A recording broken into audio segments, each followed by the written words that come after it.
Good afternoon. In today's class, we are going to discuss about the second chapter, second one. Here, planning and organizing. Planning and organizing. Now, what is planning? Here, when we talk about the planning, it simply refers to deciding in advance what is to be done and how it is to be done. When you are deciding in advance where to study, here ಈಗ ನೀವು ಫಸ್ಟಿಗೆ college ಇವನ್ ನಿಮ್ಮದು college select ಮಾಡುವಾಗ ನೀವು ಫಸ್ಟಿಗೆ decide ಮಾಡಿರ್ತೀರ ನೀವು ಎಲ್ಲಿ study ಮಾಡಬೇಕು, ನೀವು ನ್ಯೂಸ್ ತೊಗೊಳ್ಬೇಕಾ state are you have to study business, you have to to this one commerce or which subject, like which course like commerce or science or arts, like that. In everything there must be proper plan. Here planning is deciding in advance what is to be done in the future, or how it is to be done and when it is to be done. It involves the selection of objectives, policies, procedures and programs from among the alternatives. Here some of the features of planning. Planning is the primary function of management, as every activity needs to be planned before it is usually performed. ಯಾವುದೇ activities ಆಗಿರ್ಬೋದು ಅದನ್ನು ನಾವು ಫಸ್ಟಿಗೆ perform ಮಾಡೋಕ್ಕಿಂತ ಮುಂಚೆ we have to make the proper plan. Planning decides all other managerial functions and provides the very basis for organizing, staffing, directing and controlling. Here planning is always goal directed. A manager cannot plan anything unless he know what he wants to achieve. First they have to decide their goal, what is to be achieved. After that he can first the goal decide agirbeku, so he can easily make the plan, and according to that plan he can work. Next, here planning is pervasive at all the levels of management, and so also for all the functional area. Managers at the top level plan for entire organization. ಯಾರು top ಲೆವೆಲಲ್ಲಿ ಇರ್ತಾರೆ, CEO, ಅವರ entire ಆರ್ಗನೈಸೇಷನ್ಗೆ plan ಮಾಡ್ತಾರೆ. They make plans for a long period and lay down the objectives for the organization as a whole. They will make the plan for long period. Next, in middle level, managers make quarterly, half yearly and yearly plans for the departments under them. Foremen and office supervisors plan for a workshop or a section of the office. They make plans for a short period, that is for the next day, next week or the next month. Next, planning is always the futuristic. It is deciding in advance what to do, how to do, etc. It requires collection of the information about various matters relating to business and choosing a course of action for the future. Next, here planning is intellectual activity and requires certain conceptual skills to look ahead into the future. Next, planning is a continuous process. In organization, plans are made for a specific period, followed by new plans for further period. Here, next, planning basically involves making choices. Need for planning arises when goals, objectives are many and alternatives to achieve them also plenty. Next, planning is flexible. Planning is done on the basis of some forecast which may not be materialized. Hence, plans have to be changed in accordance with the changed conditions. Next, some of the importance of planning. Planning ಯಾಕೆ ನಮಗೆ important ಮ್ಯಾನೇಜ್ಮೆಂಟಲ್ಲಿ, ಆರ್ಗನೈಸೇಷನಲ್ಲಿ? Planning reduces uncertainty, risk and confusion in operation. Through planning the future course of action is known to all. ಈಗ planning ಫಸ್ಟೇ ನಾವು ಮಾಡೋದ್ರಿಂದ ಅಲ್ಲಿ risk, confusion arise ಆಗೋದಿಲ್ಲ. ಫಸ್ಟೇ ನಾವು ಪ್ಲ್ಯಾನಿಂಗ್ ಮಾಡೋದ್ರಿಂದ ನಮ್ಮದು ಟೀಮಲ್ಲಿ ಇರುವವರು, ನಮ್ಮದು management, everyone knows exactly what needs to be done. This gives a sense of direction resulting in efficiency in operations. Planning guides the decision making by managers. Planning of goals to be achieved and the course of action to be followed to achieve the goal act as a guide in their own decision making and action plans. Next, planning helps in achieving coordination and facilitates control. Proper planning integrates the task at the operational level, thereby making coordination more effective. It also helps the identifying deviations and taking corrective actions. Planning with the element of flexibility makes the organization adaptable. Best methods are selected out of variable choices, thus reducing overlapping and wasteful activities. Planning begins with the determination of objectives and directed towards their achievement. It keeps executive alive and alert. Managers have to review the progress periodically and recast their strategies to meet the objectives. Next, here some of the limitations of planning. First one, rigidity. The existence of plan puts managerial activities in a rigid framework.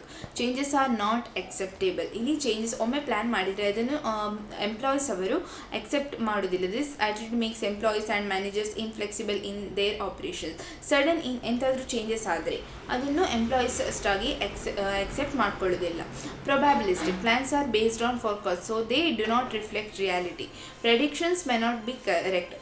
ಇಲ್ಲಿ predictions ಮಾಡಿದ್ದು may not be correct and plan based on these predictions may go wrong. ನಮ್ಮದು ನಾವು ಮ್ಯಾನೇಜ್ಮೆಂಟಲ್ಲಿ ಮಾಡಿರುವಂತಹ predictions ಕೆಲವೊಮ್ಮೆ wrong ಆಗ್ತದೆ. So that time this is the one of the limitation. Expensive and time consuming. Planning requires a lot of time. ಪ್ಲ್ಯಾನ್ ಮಾಡುವಾಗ ಅಲ್ಲಿ ನಮಗೆ ತುಂಬ ಟೈಮ್ ಬೇಕಾಗ್ತದೆ to collect the information, its analysis and interpretations. So it is a time consuming process. It is not practicable during emergency if the benefits derived are not more than the cost of plan. Next, delay in actions. Planning is a time consuming process. In case of urgent decisions, planning will delay the action. Next, misdirection. Sometimes planning may be used to serve individual and group interest, and interest of the organization may be ignored. Next, false sense of security. Planning may create a false sense of security among the employees of an organization, in the sense that since the activities will take place as per plan, therefore there is no need to worry. False sense of security is one of the limitations of planning. Here some of the questions are given. First one, define the term planning. You have to write. After that, read the statements are given below. Which one is for a feature of the planning and which one is importance of planning. You have to write this. Okay. Next, from the following, identify the limitations of planning. Here some of the options are given. You have to identify. Okay.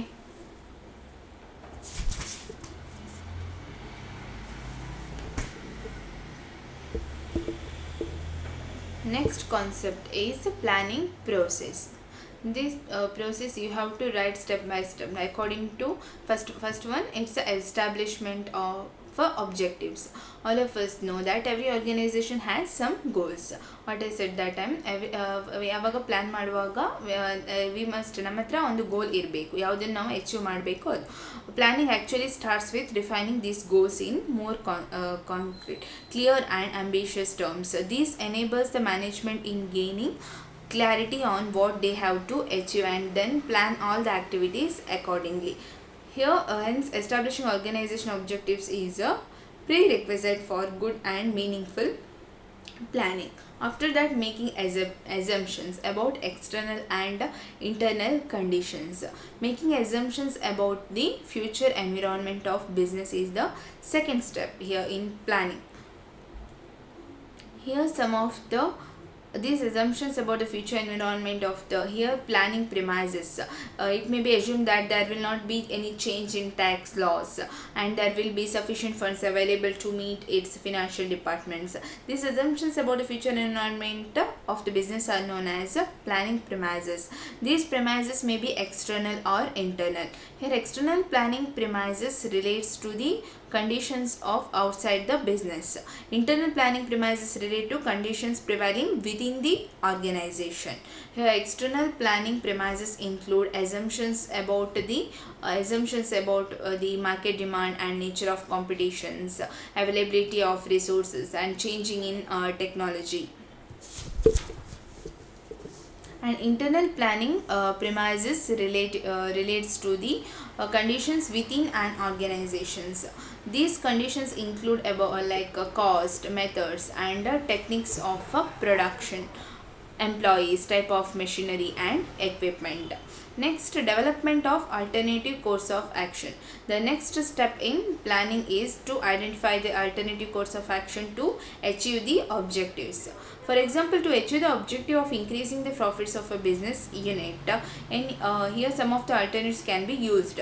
Increasing how they can increase their development, increase the sale of its existing products, improving the product quality, add new products, or increasing the price of the products and reducing the cost. Next process is evaluation of alternatives. Evaluation of alternatives is the fourth step in planning. When alternative courses of action are there before a manager, he has to examine the feasibility and possible results of each course of action before selecting a best course. Certain alternatives may not be practicable. Management should ignore such alternatives. Next process is selecting the appropriate course of action. After evaluating the alternatives, the manager select the alternative which gives the maximum benefit at minimum cost. Here management will guided by the opportunities provided by the external environment and the ability of the business unit to take advantage of these opportunities. Next process is arranging for implementation. After the management has finalized their choice, it should build up the necessary strategies and action plan for its implementation in due consultation with all key personnel who are to implement it. These all are the process of planning. Here some of the in-text questions are given. You have to write okay and rearrange the elements of external. Yes, you have to do this work. Okay, here I think you don't have textbook, right? Okay, I'll send it to PDF. Okay, yes, thank you. We'll continue in the next class. Okay.